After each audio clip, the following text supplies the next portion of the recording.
যদিও এই সূরাটি খুবই ছোট এবং সংক্ষিপ্ত, মাত্র 3 আয়াত বিশিষ্ট একটি সূরা, কিন্তু এই ছোট একটি সংক্ষিপ্ত 3 আয়াত বিশিষ্ট এই সূরার মধ্যে আল্লাহ তাবারক ওয়া তাআলা কিয়ামত পর্যন্ত আগেওয়ালা যত মানুষ রয়েছে সকল মানুষের ইহকাল এবং পরকালের মুক্তির এক মহান নির্দেশনা আল্লাহ তাআলা দিয়ে দিয়েছেন। জোরে বলেন সুবহানাল্লাহ।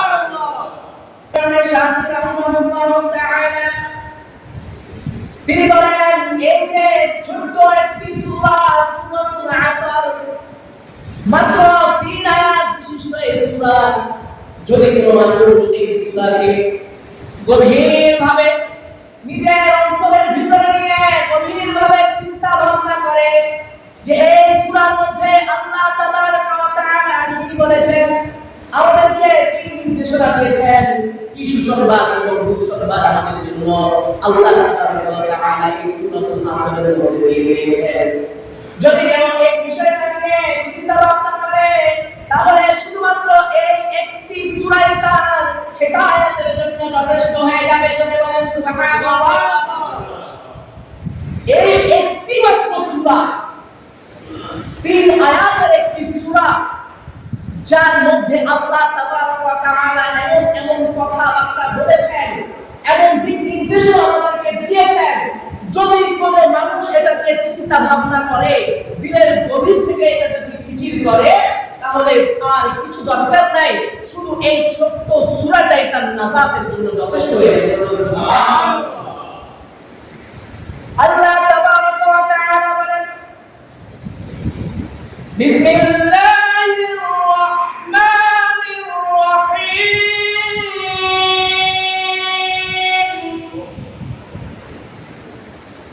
ওয়াল আসরি ইন্নাল ইনসানা লাফি খুসর। আল্লাহ তাবারক ওয়া তাআলা জাল্লা জালালুহু ওয়া জাল্লা শানুহু এই যে সূরাতুল আসরের প্রথম আয়াতের মধ্যে আল্লাহ তাআলা কসম করে বলতেছেন, ওয়াল আস, সময়ের কসম করে বলতেছি। ও মানুষ শুনে নাও, ও দুনিয়াবাসী শুনে নাও, ও উম্মতে মুহাম্মাদি শুনে নাও, ও পরিবারের মুসলমানেরা মা বোনেরা শুনে নাও, ওয়াল আস, সময়ের কসম, আমি আল্লাহ তাআলা সময়ের কসম করে জ্ঞান দিতেছি। আল্লাহু এখন বলতে পারেন যে হুজুর, আল্লাহ তাবারক ওয়া তাআলা যেটা বলেন, যেটা বলেছেন, যেটা বলবেন সবই তো সত্য। আল্লাহুল হক, আল্লাহ তাআলা যা বলেন তাই সত্য। সাল্লাল্লাহু আলাইহি, তিনি যা বলেছেন সবই সত্য। তারপরে আল্লাহ তাআলা কসম করে বলেন, আল্লাহ কসম করার প্রয়োজন আছে? তিনি যা বলবেন সেটাই সত্য, যা বলবেন সেটাই নিয়ম, যা বলবেন সেটাই আইন। কি বলেন? কিন্তু আল্লাহ তাআলা মুফাসসিরিন কেরাম বলেন যে আল্লাহ তাবারক ওয়া তাআলা এখানে কসম করলেন মানুষের ফিতরাতের জন্য। কিসের জন্য? ফিতরাতের। কারণ মানুষ যখন কাউকে কোনো কিছু বুঝাইতে চায়, সেটার গুরুত্ব, সেটা কতটুকু সঠিক সেটা বুঝাইতে চায়, তখন বলে আল্লাহর কসম ভাই এই কথাটা সত্য। বলে কি বলে? কি বলে? তেমনি ভাবে আল্লাহ তাআলা মানুষের ফিতরতকে বুঝাইবার জন্য আল্লাহ তাআলা এখানে কসম করে বলতেছেন, ওয়া তাআলা সময়ের কসম।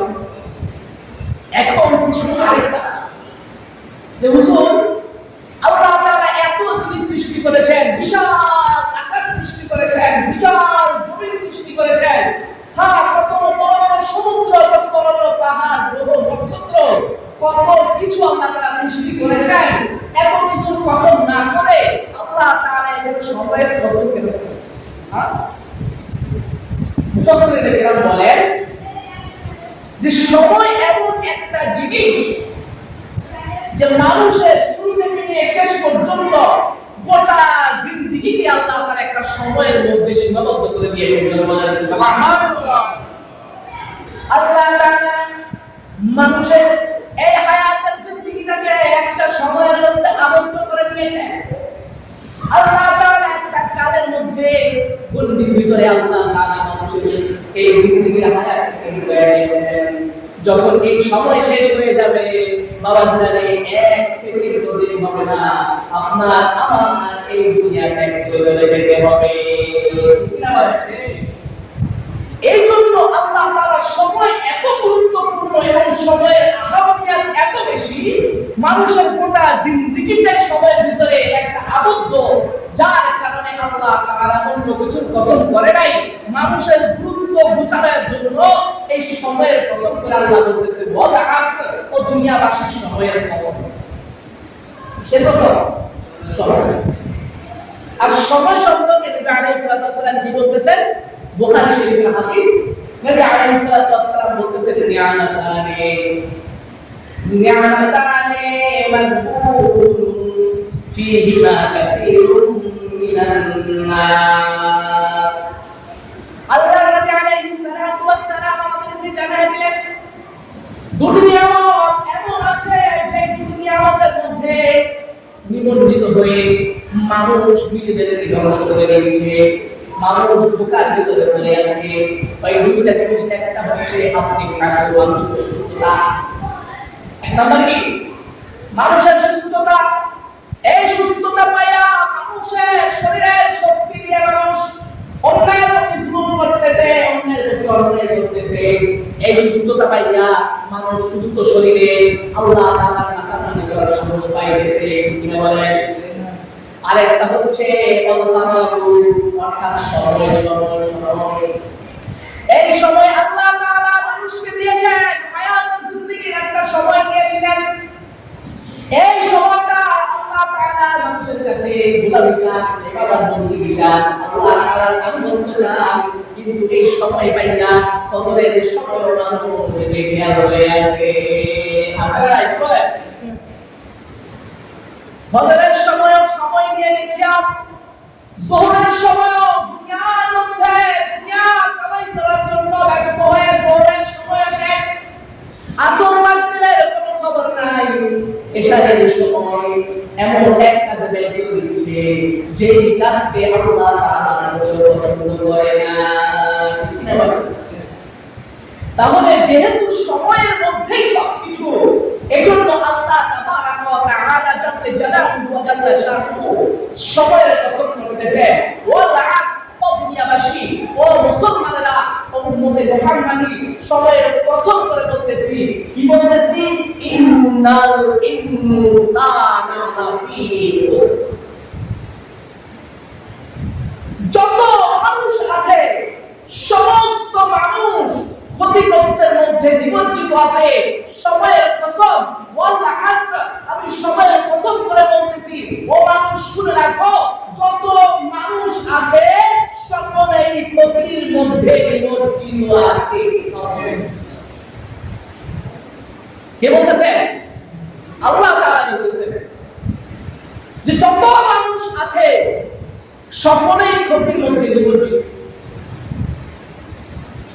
এখানে আল্লাহ তাআলা সকল মানুষ বলেছেন, চাই সে ধনী হোক, চাই সে গরিব হোক, চাই সে রঙিন হোক কিংবা ফর্সা হোক, কালো হোক, সে গোলাম হোক, আজাদ হোক, সে রাজা হোক, বাদশা হোক, নেতা হোক কিংবা নেতার চেলা হোক, যেই হোক না কেন, যেই শ্রেণীর হোক না কেন, সকলেই আজকে দুনিয়া দুনিয়া দুনিয়া দুনিয়ার পিছনে দৌড়াইতে দৌড়াইতে দুনিয়ার এই গণ্ডিতে পড়ে তারা ক্ষতিগ্রস্ত হয়ে গেছে। কিনা এটাই আল্লাহ তাআলা বুঝাইতেছেন, ইন্নাল ইনসানা লাফি খুসর। দুনিয়ার যত মানুষ আছে, ধনী গরিবের কোনো ভেদাভেদ নাই, সকলে দুনিয়া দুনিয়া দুনিয়া দুনিয়া, অস্থায়ী এই দুনিয়ার পিছনে দৌড়াইতে দৌড়াইতে স্থায়ী যে আখিরাত আছে, ওই আখিরাতকে ক্ষতিগ্রস্ত করে ফেলেছে। ঠিক কিনা বল? দুনিয়ার পিছনে দৌড়াইতে দৌড়াইতে আখিরাতকে ক্ষতিগ্রস্ত করে ফেলেছে।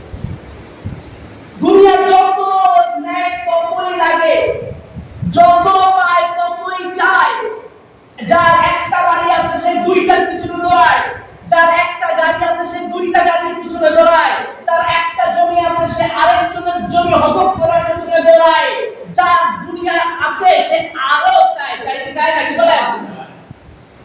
এই দুনিয়া চাইতে চাইতে চাইতে চাইতে এমন এক সময় হয়ে যায় মৌতের ঘন্টা টন টন করে বেজে ওঠে, আর আমি আপনি দুনিয়া করতে করতে কবরের মধ্যে পৌঁছাইয়া যাই। আল্লাহ তাআলা আমাদেরকে সূরাতুল আসরের পূর্বের সূরা সূরাতুল তাকাসুরের মধ্যে জানাই দিয়েছেন, আলহাকুমুত তাকাসুর হাত্তা যুরতুল মাকাবির। ও মানুষেরা রে, দুনিয়া দুনিয়া দুনিয়া দুনিয়া করতে করতে, ক্ষমতার বড়াই করতে করতে, সম্পদের বড়াই করতে করতে করতে করতে করতে করতে এক সময় হাত্তা যুরতুল মাকাবির, কবর পর্যন্ত পৌঁছে যাও, তোমার খবর নাই। ও মানুষেরা রে, এই অবস্থায় জিন্দেগি তুমি খাইলেও কেটে যাবে, না খাইলেও কেটে যাবে, রাজপ্রাসাদে থাকলেও তোমার এই সময় চলে যাবে, তুমি যদি ঘুরে ঘুরে থাকো তারপরেও তোমার এই সময় চলে যাবে।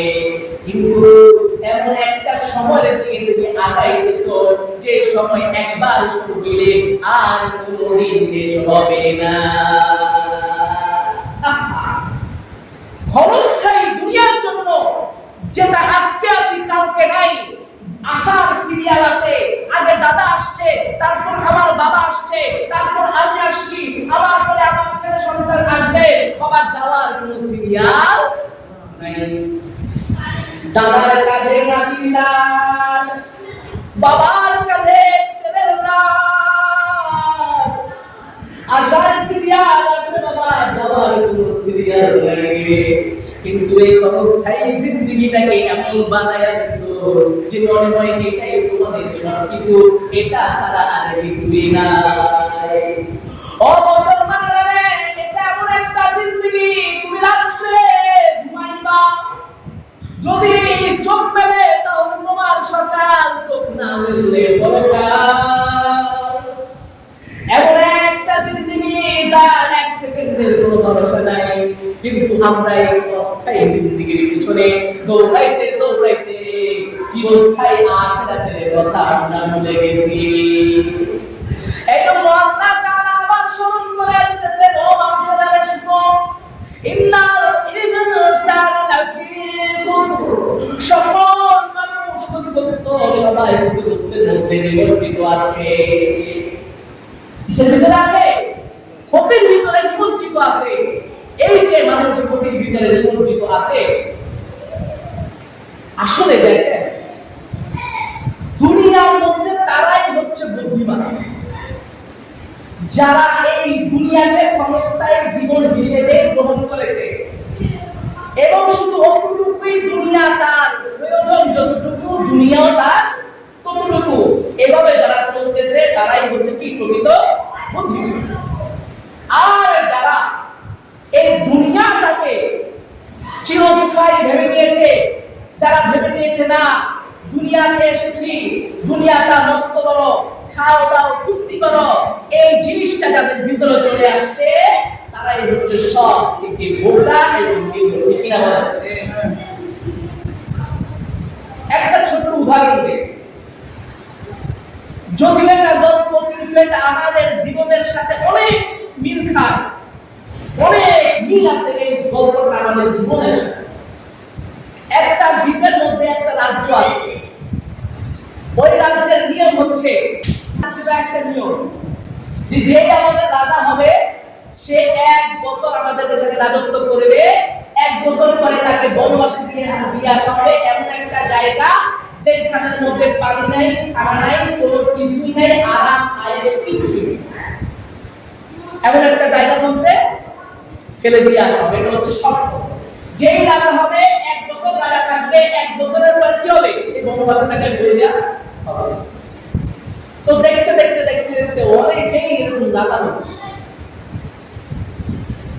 1 বছর মেয়াদ শেষ, যখন শেষ হয়ে যায়, যেই দিন বলে যে রাজা সাহেব আজকে আপনার আজকের 1 বছরের মেয়াদ শেষ হয়ে গেছে, এখন আমাদের যে চুক্তি ছিল সেই চুক্তি অনুযায়ী আপনাকে কি করা হবে, বনবাসে ফেলে দেওয়া হবে এমন একটা স্থান যেখানে পানি নাই, খানা নাই, মানুষ নাই, জীব জন্তু কোনো কিছুই নাই, সেখানে ফেলে দেওয়া হবে যখন এই কথা শুনে তখন মাথা চাটকায়া হায় হায় হায় হায় হায়। কিন্তু ঘটনাক্রমে দেখতে দেখতে একজন বুদ্ধিমান সে এবার রাজা হয়েছে। তার মেয়াদ কয় বছর? 1 বছর। এইরকম আগের লোকেদের মতো নির্বুদ্ধিতার কাজ করে নাই। আগে যে সকল রাজা ছিল তারা 1 বছরের মধ্যে যত পারছে খাইছে, যত পারছে ফেরতি আবার উন্নতি করছে, আর শেষ পর্যন্ত তাদের ঠিকানা ভালোবাসা হয়েছে।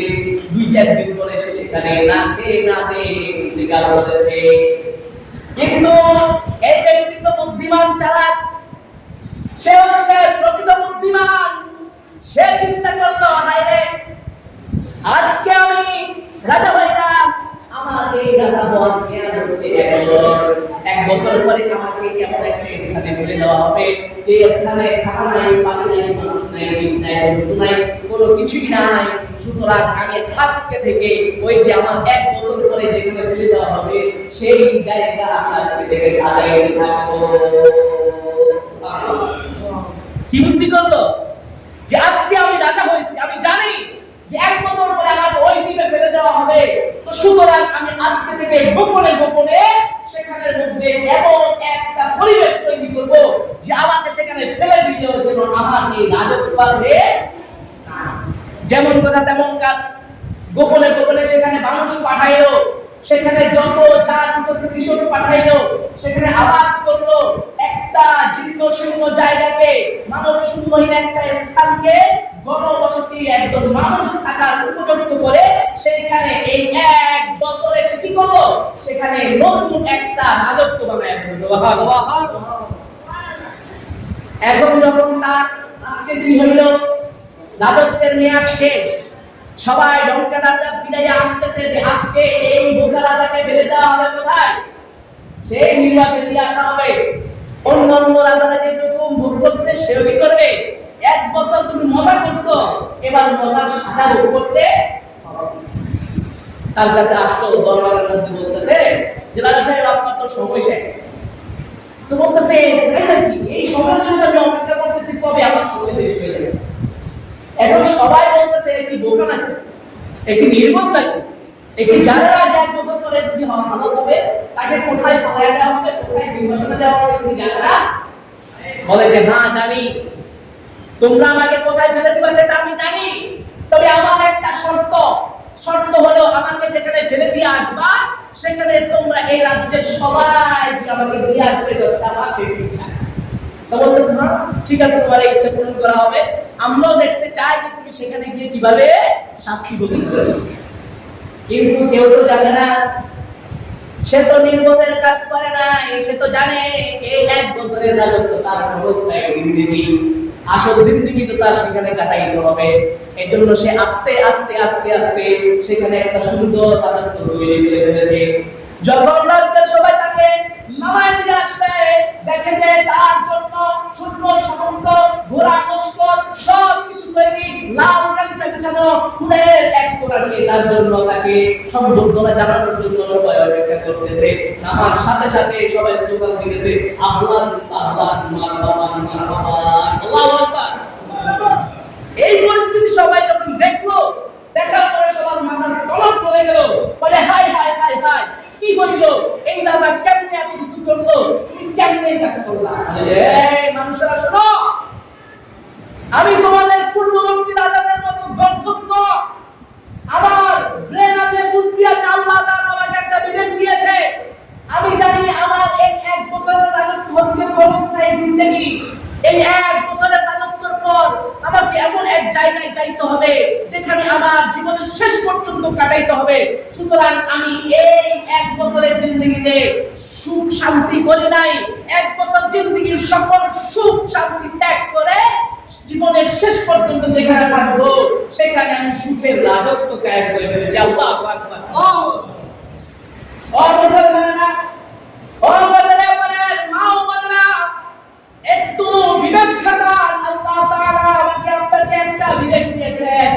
এই যে ওই গাজার মতো আমরাও যদি বোকামি করি, আমরাও যদি এক বছরে আমল ত্রুটি করে দেয়, হায়াতের জিন্দেগিটাকে শেষ করে দেই, ক্ষণস্থায়ী জিন্দেগি, তাহলে রাজাদের পূর্ববর্তী রাজাদের মতো সেখানে গিয়ে আমাদেরকে দুঃখ কষ্ট ভোগ করতে হবে।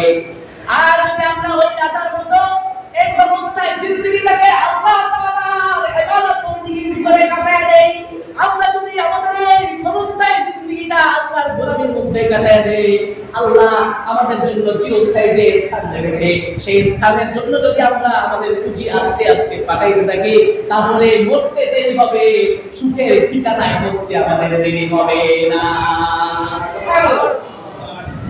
এজন্য আমার বন্ধুগণ, আমাদের উচিত এই অস্থায়ী জিন্দেগি সুখ শান্তিকে ত্যাগ করে আল্লাহ তাআলা যে স্থায়ী জিন্দেগি আখিরাত আমাদের জন্য রেখেছেন, ওই আখিরাতের প্রস্তুতি নেওয়া, আখিরাতের জন্য সামানা কাটানো, এটা দরকার আছে না? তাহলে আল্লাহ তাআলা বলতেছেন, ইন্নাল ইনসানা লাফি খুসর, নিশ্চয়ই মানুষ ক্ষতির মধ্যে নিমজ্জিত।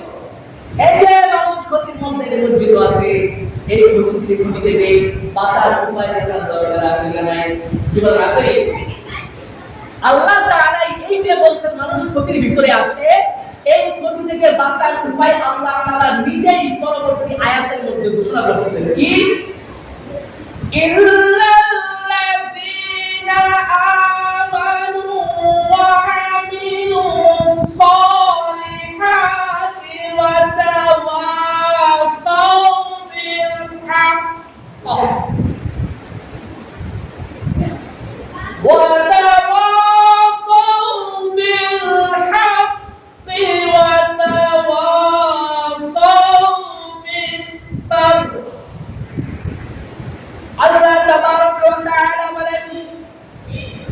যার মধ্যে চারটি গুণ থাকবে। কয়টা গুণ?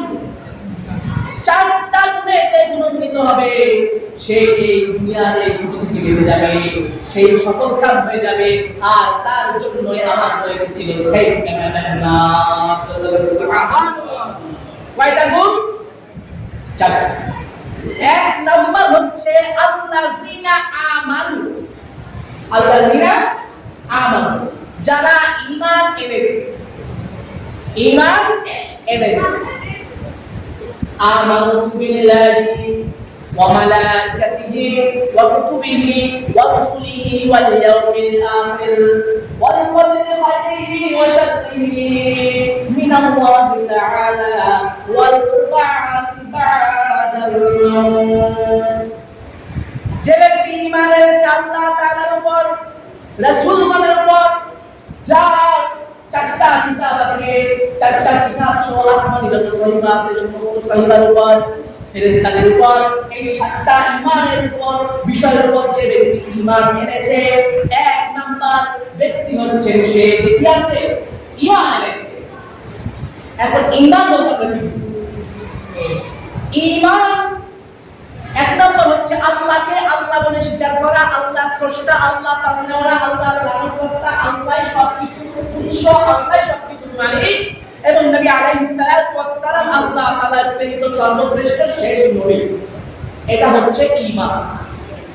এখন আল্লাহ তাআলা বলতেছেন, ও আমার বান্দারা, তোমরা ঈমান এনেছো আমাকে ভালোবাসি বলে, তোমরা আমার নবীকে অনুসরণ, আমার নবীকে নবী হিসেবে স্বীকার করো, আমার নবীকে ভালোবাসি বলে। কিন্তু এই যে তোমরা ঈমান আল্লাহ মুখে মুখে মুখে মুখে বলতেছো, আমি আল্লাহতে মুখের কথা বিশ্বাসী না। যদি বিশ্বাসী হইতাম তাহলে সেই রূহের জগতে যখন আমি তোমাদেরকে প্রশ্ন করেছিলাম আলাস্তু বিরাব্বিকুম, তোমরা উত্তর দিয়েছো ক্বালু বালা, তাহলে তো ওই স্বীকারোক্তিতে আমি তোমাদেরকে জান্নাত দিয়ে দিলাম। কি বলে? আল্লাহ তাআলা আমাদেরকে প্রশ্ন করেছিল না?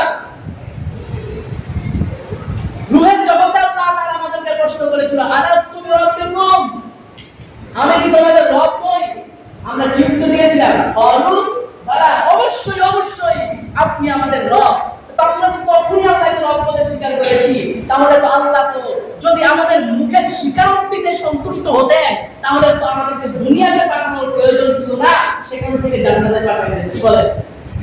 হ্যাঁ, আল্লাহ তাআলা বলেন শুধু মুখে মুখে ঈমান এনেছি বললে চলবে না। আল্লাযীনা আমানু ওয়া আমিলুস সালিহাত, ঈমানের হচ্ছে ভালো কথা, ঈমানের সাথে সাথে ভালো আমল, নেক আমল, আমলে সলিহাত করে ওই ঈমানের শিকারত্ব তোমাকে নিতে হবে। সুবহান।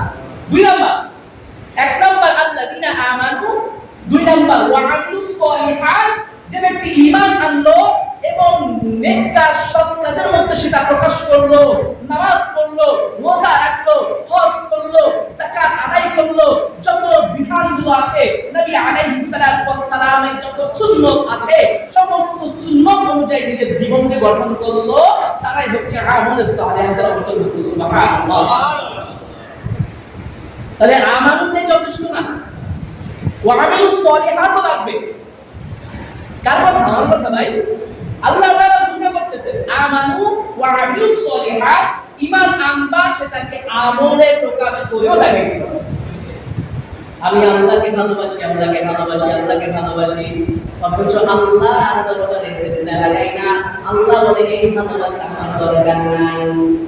আমি আশিক রাসূল, আশিক রাসূল, আশিক রাসূল বলতে বলতে মুখে ফেনা তুলে ধরতেছি, কিন্তু মুখে তাকায় দেখি আমার নবীর সুন্নাত নাই। আমার নবী বলে এই আশিক রাসূল আমার দরকার নাই। সুতরাং ভালোবাসি ভালোবাসি বলতে সেটা কাজেও প্রকাশ করতে হবে, ঠিক কি না? তাহলে তুমি আসল হলো আমিলুস সলিহাত, ঈমান আনলা এবং আমলে সলিহাত করলা, নামাজ পড়তে হবে, রোজা রাখতে হবে, হজ ফরজ হইলে হজ করতে হবে, যাকাত হইলে যাকাত করতে হবে, কুরবানি করতে হবে, যত আমল আছে সমস্ত আমল করে আমি আল্লাহকে ভালোবাসি সেটা প্রমাণ দিতে হবে। তিন নাম্বার ওয়া তাওয়াসাউ বিল হাক্কি, সর্বদা হকের উপর অটল থাকতে হবে। কিসের উপর ভাই? হকের উপর অটল থাকতে হবে, নিজেকে সঠিক পথে আনতে হবে। শুধু নিজেকে সঠিক পথে আইলেই ক্ষান্ত হইলে চলবে না, আমি নিজে সঠিকভাবে চলবো, আমার পরিবার পরিজনকে সঠিকভাবে চালাইতে হবে, আমার সমাজকে, আমার এই গোটা রাষ্ট্রটাকে আমি একটা ন্যায় ইনসাফের উপর প্রতিষ্ঠিত করতে হবে। যদি গোটা রাষ্ট্র আমার প্রয়োজন নাই, শুধুমাত্র পরাশ্রম, আমি নিজেকে ভালো হইতে হবে, নিজেকে সঠিক পথে চলতে হবে, নিজেকে হকের উপর থাইকা হককে প্রতিষ্ঠা করার দেখাইতে। আর সর্বশেষ হচ্ছে ওয়াতাওয়াসাউ বিস সবর, এই যে হকের উপর আপনি চলবেন, যখন হকের উপর আপনি হাঁটবেন বাবাজি, তখন আপনার উপর একটা মুসিবত আসবে, একদিকে আসবে না। একটা ব্যক্তি আগে নামাজ পড়তো না, এখন নামাজ পড়ে, নামাজের জন্য অন্যকে ডাকে। আগে ঘুষ খাইতো, সুদ খাইতো, এখন ঘুষ সুদ খায় না, নামাজের সামনের কাতারে এসে বসে, আর মানুষ দেখতে থেকে টিপকারি করে, এ নামাজ দিয়েছে বলে, কি বলে না? খবরদার বাবাজিরা, খবরদার, এরকম কটূক্তি করা যাবে না। কারণ যে ব্যক্তি গুনাহ ছেড়ে নেক কাজের দিকে অগ্রসর হয়েছে, যদি আপনার এই কটূক্তির কারণে সে যদি আবার গুনাহে লিপ্ত হয়ে যায়, আপনার জীবন ধ্বংস, তার জীবন ধ্বংস, ঠিক কি না বলেন? এই জন্য অনেকেই আছে পর্দা করে চলতে, বোরখা পরে চলতে বলে এ হুজুর হয়ে গেছে, দাড়ি রাখলে, টুপি রাখলে, টুপি মাথায় দিয়ে পাঞ্জাবি পরে চলতে বলে দেখায়, মানুষকে দেখায়। এই যে কটূক্তি করে, এই সমস্ত মুসিবত যে হকের উপরে থাকবে, সত্য সঠিক পথে চলবে, তার উপর এই মুসিবতগুলো চলে আসবে। আর আল্লাহ তাআলা বলতেছে যখন এই মুসিবত আসবে ওয়া তাওয়াসাউ বিস সাবর, তখন তোমাদেরকে ধৈর্য ধারণ করে এই সমস্ত মুসিবতের মোকাবেলা করতে। সর্বশেষ 4 নাম্বার গুণ কি? সবর করতে হবে সকল মুসিবতের মধ্যে। মান নষ্ট হয়ে গেছে, সবর করতে হবে। আমার জ্বর আসছে, সবর করতে হবে। আমার বিরাট বড় ক্ষতি হয়ে গেছে, সবর করতে হবে। কিছুদিন আগে আপনাদের এই বাজারে আপনাদের সুমন ভাই, তার ছেলেটা মারা গেছে, এই সময়ও সবর করতে